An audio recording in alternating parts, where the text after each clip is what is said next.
안녕 친구들. 오늘도 고고바이블에 놀러온 친구들 환영해. 오늘은 사도행전 8장에서 9장. 우리 함께 외쳐보자. 렛츠 고고고.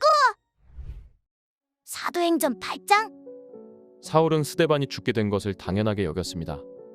그날에 예루살렘 교회에 큰 핍박이 일어나 사도들을 제외한 모든 사람들이 유대와 사마리아로 뿔뿔이 흩어졌습니다.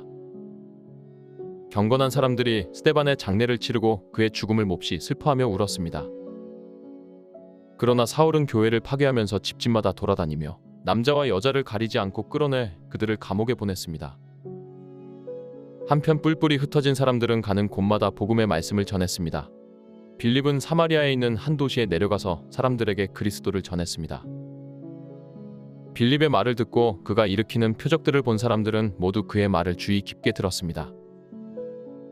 많은 사람들에게 붙었던 더러운 귀신들이 찢어질 듯한 소리를 지르며 떠나갔고 많은 중풍 환자들과 지체 장애인들이 나았습니다. 그리하여 사마리아 도시 안에 큰 기쁨이 생겼습니다. 그런데 그 도시에는 전부터 시몬이라는 사람이 마술을 부려 모든 사마리아 사람들을 놀라게 하고 자신이 스스로 대단한 사람이냥 우쭐댔습니다. 낮은 사람부터 높은 사람에 이르기까지 모든 사람들이 그에게 관심을 쏟으며 이 사람은 정말 크신 하나님의 능력을 소유한 사람이다 라고 말했습니다. 시몬은 마술로 오랫동안 사람들을 놀라게 했기 때문에 사람들이 그를 따라다녔습니다. 그러나 빌립이 하나님 나라와 예수 그리스도의 이름에 대한 복음을 전파하자 남자와 여자가 모두 그의 말을 믿고 세례를 받았습니다. 시몬 자신도 믿고 세례를 받은 후 빌립을 따라다녔습니다. 그리고 시몬은 빌립이 행하는 큰 표적들과 능력을 보고 놀랐습니다. 예루살렘에 있던 사도들은 사마리아 사람들이 하나님의 말씀을 받아들였다는 소식을 듣고 베드로와 요한을 그들에게 보냈습니다. 베드로와 요한은 그곳에 도착해서 사마리아 사람들이 성령 받기를 기도했습니다. 이는 그들에게 아직 성령이 내리시지 않았고 그들은 주 예수의 이름으로 세례를 받았을 뿐이었기 때문입니다. 그때 베드로와 요한이 그들에게 손을 얹자 그들이 성령을 받았습니다. 시몬은 사도들이 손을 얹을 때 성령이 내려오시는 것을 보고 그들에게 돈을 주며 내게도 이런 능력을 주어 내가 손을 얹는 사람은 누구든지 성령을 받게 해주십시오. 라고 말했습니다. 그러나 베드로는 그에게 이렇게 대답했습니다. 당신이 하나님의 선물을 돈으로 살 수 있다고 생각했으니 당신은 그 돈과 함께 망할 것이요. 당신 마음이 하나님 앞에서 바르지 못하니 그대는 이 일에 상관할 것도 동참할 것도 없어. 그러므로 당신은 이 악함을 회개하고 주께 기도하시오. 그러면 주께서 당신 마음속에 품은 악한 생각을 용서해 주실지 모르. 내가 보기에 당신은 악의가 가득하고 죄에 사로잡혀 있어. 그러자 시몬이 말했습니다. 지금 말씀하신 것들이 하나도 내게 일어나지 않도록 저를 위해 주께 기도해 주십시오. 베드로와 요한은 주의 말씀을 증언하고 선포한 후 사마리아의 여러 마을에도 복음을 전하면서 예루살렘으로 돌아갔습니다. 그때 주의 천사가 빌립에게 너는 예루살렘에서 가사로 내려가는 광야 길을 따라 남쪽으로 가거라 하고 말했습니다. 그래서 빌립이 일어나 가다가 길에서 에티오피아 내시를 만났습니다. 그는 에티오피아 여왕 간다게의 재정을 맡은 고위 관리였습니다. 이 사람이 예루살렘에 예배드리러 갔다가 본국으로 돌아가는 길에 마차에 앉아 예언자 이사야의 책을 읽고 있었습니다. 그때 성령께서 빌립에게 저 마차로 가까이 다가가거라 하고 말씀하셨습니다. 빌립이 마차로 달려가서 그 사람이 예언자 이사야의 글을 읽는 것을 듣고 그에게 지금 읽고 있는 것을 이해하십니까? 라고 물었습니다. 그러자 그는 설명해주는 사람이 없는데 내가 어떻게 알겠소? 라고 대답하면서 빌립에게 마차에 올라와 자기 곁에 앉으라고 부탁했습니다. 그가 읽고 있던 성경 구절은 바로 이것이었습니다. 그는 도살장으로 향하는 양처럼 끌려갔고 털 깎는 사람 앞에서 잠잠한 어린 양처럼 그의 입을 열지 않았다. 그는 굴욕을 당하며 공정한 재판도 받지 못해 이 땅에서 그의 생명을 빼앗겼으니 누가 이 세대의 악함을 말로 다 표현할 수 있겠는가? 그 내시가 빌립에게 이 말은 누구를 두고 한 말입니까? 예언자 자신을 두고 한 말입니까? 아니면 다른 사람을 두고 한 말입니까? 라고 물었습니다. 그러자 빌립이 그의 입을 열어 바로 그 성경 구절로부터 시작해서 예수에 대한 복음을 전해 주었습니다. 그들이 길을 따라 내려가다가 물 있는 곳에 이르게 되자 내시가 말했습니다. 보시오, 여기 물이 있어. 내가 세례를 받지 못할 이유가 어디 있겠소? 그리고 내시는 마차를 멈추라고 명령했습니다. 그리하여 빌립은 내시와 함께 물로 내려가 그에게 세례를 베풀었습니다. 그들이 물에서 나오자 주의 성령께서 빌립을 데리고 가셨습니다. 내시는 그를 다시 볼 수 없게 됐으나 매우 기뻐하며 가던 길을 계속 갔습니다. 빌립은 아소도에 나타나 가이사랴에 도착할 때까지 모든 마을들을 두루 다니며 복음을 전했습니다. 사도행전 9장?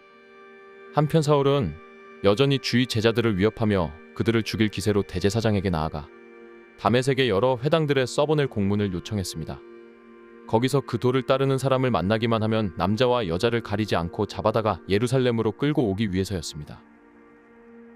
사울이 길을 떠나 다메섹 가까이 도착했을 때 갑자기 하늘에서 빛이 비쳐 그를 둘러쌌습니다.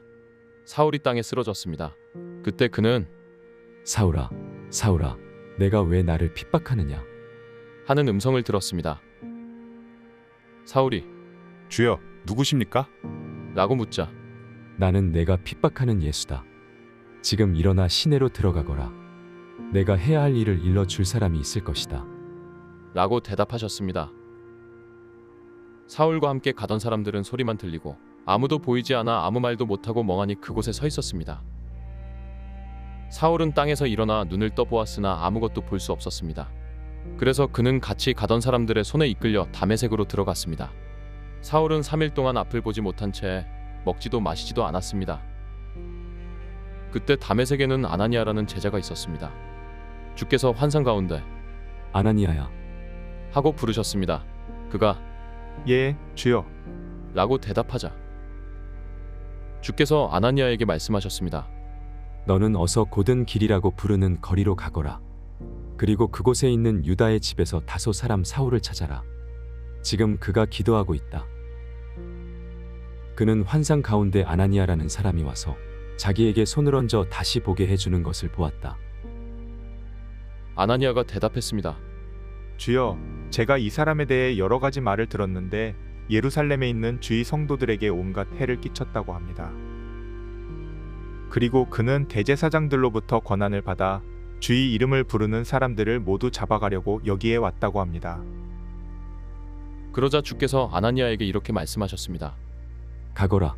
이 사람은 이방 사람들과 왕들과 이스라엘 사람들 앞에서 내 이름을 전하도록 선택한 내 도구다. 내 이름을 위해 그가 얼마나 많은 고난을 당해야 할지 내가 그에게 보여줄 것이다. 그리하여 아나니아는 그 집을 찾아 들어가 사울에게 손을 얹으며 말했습니다. 사울 형제여, 오는 길에 당신에게 나타나셨던 주 예수께서 나를 보내 당신이 다시 볼 수 있게 하시고 성령을 충만히 받도록 하셨습니다. 그러자 즉시 사울의 눈에서 비늘 같은 것이 떨어져 나가더니 그가 다시 볼 수 있게 됐습니다.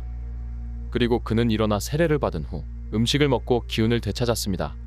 사울은 다메섹에 있는 제자들과 며칠을 함께 지냈습니다. 그는 곧바로 여러 회당에서 예수가 하나님의 아들이심을 선포하기 시작했습니다. 그 말을 들은 사람들은 모두 놀라며 이렇게 말했습니다. 이 사람은 예루살렘에서 예수 이름을 부르는 사람들에게 해를 입히던 사람이 아닌가? 또 그가 여기 온 것도 그들을 잡아 대제사장들에게 끌고 가려던 것이 아닌가? 그러나 사울은 더욱더 힘을 얻어 예수가 그리스도이심을 증명해 다메섹에 사는 유대 사람들을 어리둥절하게 만들었습니다. 여러 날이 지난 후 유대 사람들은 사울을 죽이려는 음모를 꾸몄습니다. 그러나 사울이 그들의 계획을 알게 됐습니다. 그들은 사울을 죽이려고 밤낮으로 성문을 철저하게 지키고 서 있었지만 사울의 제자들이 밤에 사울을 광주리에 담아 성벽을 통해 성 밖으로 달아내렸습니다.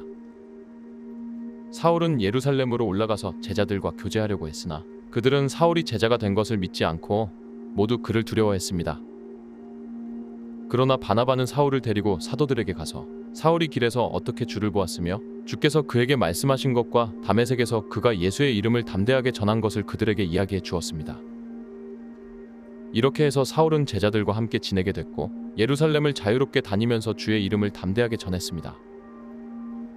사울은 그리스파 유대 사람들과 대화를 하고 논쟁도 벌였는데 그들은 사울을 죽이려고 음모를 꾸몄습니다. 형제들이 이 사실을 알고 사울을 가이사랴로 데리고 내려갔다가 다시 다소로 보냈습니다. 이렇게 해서 유대와 갈릴리와 사마리아에 온 교회가 든든히 서가면서 평안을 누리게 됐습니다. 그리고 교회는 주를 두려워하고 성령의 위로를 받으면서 그 수가 점점 더 늘어갔습니다. 한편 베드로는 여러 지역을 두루 다니다 루다에 사는 성도들을 방문하게 됐습니다. 거기서 애니아라는 사람을 만났는데 그는 중풍에 걸려 침대에 누워 있은 지 벌써 8년이나 됐습니다. 베드로가 그에게 애니아여, 예수 그리스도께서 그대를 고치실 것이요. 일어나 자리를 정돈하시오. 그러자 곧 애니아가 일어났습니다. 루다와 사론에 살고 있던 모든 사람들이 그를 보고 주께로 돌아왔습니다. 요바에는 다비다라고 부르는 여제자가 있었는데 그리스 말로는 도르가입니다. 그녀는 언제나 선한 일을 하고 가난한 사람들을 도왔습니다. 그 무렵 다비다가 병들어 죽게 되자 그 시신을 씻어 다락방에 두었습니다. 루다는 요바에서 가까운 거리인데 제자들은 베드로가 루다에 있다는 소식을 듣고 두 사람을 베드로에게 보내 속히 와 달라고 간청했습니다. 그래서 베드로는 일어나 그들과 함께 갔습니다. 그가 요바에 도착하자 사람들이 다락방으로 안내했습니다. 모든 과부들이 베드로를 둘러서서 울며 다비다가 살아있을 때 만든 속옷과 겉옷을 보여주었습니다. 베드로는 사람들을 모두 방에서 내보낸 후 무릎을 꿇고 기도했습니다. 그러고는 시신을 향해 몸을 돌려 다비다야, 일어나거라. 명령하자 다비다가 눈을 뜨고 베드로를 보며 일어나 앉았습니다. 베드로는 손을 내밀어 그 여인의 손을 잡아 일으켜 세우고 성도들과 과부들을 불러 다비다가 살아난 것을 보여주었습니다. 이 일이 온 요바에 알려지면서 많은 사람들이 주를 믿게 됐습니다. 베드로는 요바에서 여러 날 동안 가죽 제품을 만드는 시몬의 집에 머물렀습니다. 수고했어, 친구들. 다음은 어떤 말씀이 우리를 기다릴까? 그럼 다음에 또 만나자. 안녕.